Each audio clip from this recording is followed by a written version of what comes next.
ጋዛ ሰርጥ በእስራኤልና በአሜሪካ ድጋፍ ምግብ በሚታደልበት ቦታ በተከፈተ ተኩስ ቢያንስ 8 ሰዎች መገደላቸውን ባለስልጣናት አስታወቁ። በደቡባዊ ጋዛ በምትገኘው ራፋ ምግብ በሚታደልባቸው 2 ጣቢያዎች በተሰበሰቡ የተቸገሩ ፍልስጤማውያን ላይ የእስራኤል ኃይሎች ዛሬ ማለዳ ተኩስ መክፈታቸውን የዓይን እማኞች መናገራቸውን አሶሺየትድ ፕሬስ ዘግቧል።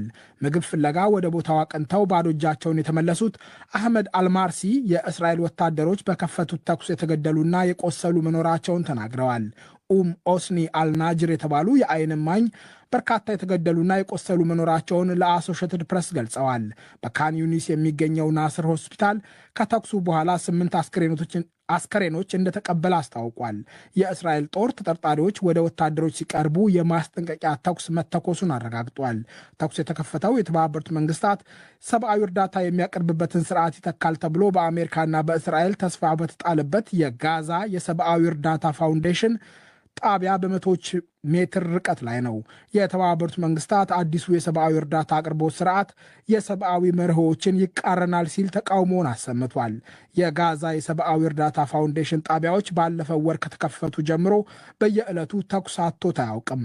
የዓይን እማኞች የእስራኤል ኃይሎች በተደጋጋሚ እርዳታ ፍለጋ በሚሰበሰቡ ሰዎች ላይ ተኩስ እንደሚከፍቱ መናገራቸውን አሶሺየትድ ፕሬስ ዘግቧል። የጤና ባለስልጣናት እንደሚሉት በርካቶች ተገለዋል። እስራኤልና ኢራን አንዳቸው በሌላቸው ላይ በፈጸሟቸው ጥቃቶች የተገደሉ ሰዎች ቁጥር ጨመረ። የእስራኤል ጦር የሀገሪቱ ዜጎች ከህዝባዊ አደባባዮች በመራቅ ጥበቃ በሚደረግላቸው አካባቢዎች እንዲቆዩ አሳስቧል። ኢራን በበኩሏ መስጂዶች፣ የባቡር ጣቢያዎችና ትምህርት ቤቶች ከዛሬ እሁድ ጀምሮ ከእስራኤል ጥቃት የሀገሬው ህዝብ መሸሸጊያ እንደሚሆኑ አስታውቃለች። በሚሳይሎችና ድሮኖች ጭምር የሚደረገው የእስራኤልና የኢራን ውጊያ 3ኛ ቀኑን ሲይዝ አንዳቸው በሌላቸው ላይ ብርቱ ጥቃት ለመፈጸም እየዛቱ ነው። እስራኤል በቴህራን በሚገኘው የኢራን የመከላከያ ሚኒስቴር ዋና መስሪያ ቤትና ከሀገሪቱ የኑክሌር መርሃ ግብር ጋር ግንኙነት አላቸው በተባሉ ኢላማዎች ላይ ጥቃት ፈጽማለች። ኢራን በፊናዋ የእስራኤል የአየር መከላከያ ስርዓትን ጥሰው ባለፉ ሚሳይሎች የመኖሪያ ህንፃዎችን ደብድባለች። በኢራን ጥቃት ሌሊቱን ጨምሮ እስራኤል ውስጥ 10 ሰዎች መገደላቸውን ማገን ዴቪድ አዶም ተብሎ የሚጠራው የእስራኤል ብሔራዊ የድንገተኛ አደጋ የህይወት አድን ብሔራዊ አገልግሎት አስታውቋል። በአጠቃላይ ባለፉት 3 ቀናት እስራኤል ውስጥ በኢራን ጥቃት የተገደሉ ሰዎች ቁጥር 13 ደርሷል። የእስራኤል የአየር ክልልና የሀገሪቱ ዋነኛ ዓለም አቀፍ የአየር ማረፊያ ለ3 ቀናት እንደተዘጉ ናቸው። እስራኤል በኢራን ላይ የምትፈጽማቸውን ድብደባዎች እንደቀጠለች ሲሆን ዛሬ እሁድ በማዕከላዊ ተሂራን ፍንዳታ እንደነበር የሀገሪቱ መገናኛ ብዙሃን ዘግበዋል። አርብና ቅዳሜ በተፈጸሙ የእስራኤል ጥቃቶች ብቻ ሴቶችና ህፃናትን ጨምሮ 128 ሰዎች መገደላቸውን 900 ገደማ መቁሰላቸውን የፈረንሳይ ዜና አገልግሎት የሀገሪቱን መገናኛ ብዙሃን ዋቢ አድርጎ ዘግቧል። መቀመጫውን በዋሽንግተን ያደረገ አንድ የሰብአዊ መብቶች ተሟጋች በበኩሉ በእስራኤል ጥቃቶች ቢያንስ 406 ሰዎች ሲገደሉ 654 መቁሰላቸውን አስታውቋል። ይህ በእንዲህ እንዳለ አሜሪካ በእስራኤልና በኢራን ግጭት ጣልቃ ከገባች በቀጠናው የሚገኙ ይዞታዎቿ ላይ ጥቃት እንደሚሰነዝር ቃጣኢብ ሂዝቦላህ የተባለ የኢራቅ ታጣቂ ቡድን አስጠንቅቋል። ጀርመን፣ ፈረንሳይና ብሪታንያ በመካከለኛው ምስራቅ የተፈጠረውን ቀውስ ለማርገብ በኢራን የኑክሌር መርሃ ግብር ላይ ከቴህራን ጋር በአፋጣኝ ለመነጋገር ፍላጎት እንዳላቸው የጀርመን ውጭ ጉዳይ ሚኒስትር ጆሃን ቫደፑል ተናግረዋል። ብሪታንያ በግጭቱ ምክንያት ዜጎቿ ወደ እስራኤል ከመጓዝ እንዲቆጠቡ መክራለች። የጀርመን መራሄ መንግስት ኦላፍ ሾልስ በቡድን 7 ሀገራት ስብሰባ ላይ የእስራኤልና የኢራንን ግጭት ለማቆም በ4 ጉዳዮች ላይ ከስምምነት ይደረሳል የሚል ተስፋ እንዳላቸው አስታወቁ። የሁለቱ ሀገሮች ውጊያ በካናዳ በሚካሄደው የቡድን 7 ሀገራት ጉባኤ ዋነኛ መነጋገሪያ ይሆናል ተብሎ ይጠበቃል። ሜርስ ወደ ካናዳ ለመጓዝ ሲዘጋጁ ቡድን 7 በጉዳዩ ላይ ያለውን አንድነት ያሳያል የሚል እምነታቸውን ገልጸዋል።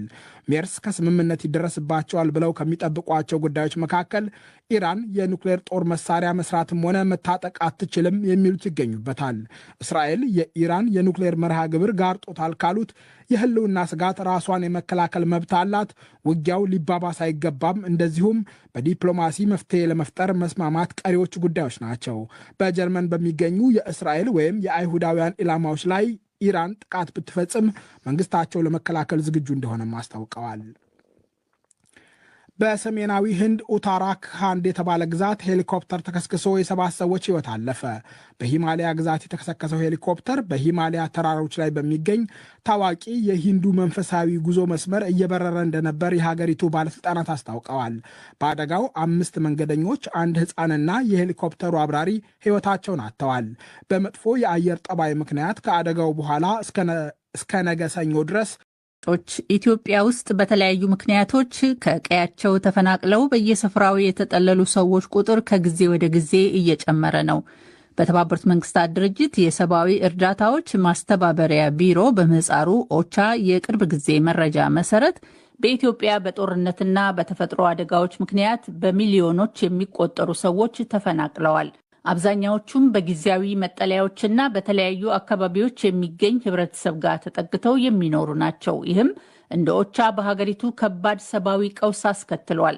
የኖርዌይ የስደተኞች ካውንስል የተባለው ድርጅት በቅርቡ ባወጣው ዓመታዊ ሪፖርት በዓለም ላይ የተዘነጋ የመፈናቀል ቀውስ ውስጥ ይገኛሉ ካላቸው 10 ሀገራት መካከል ኢትዮጵያን 2ኛ ደረጃ ላይ አስቀምጧታል። በግጭቶችም ይሁን በሌሎች ተፈጥሯዊ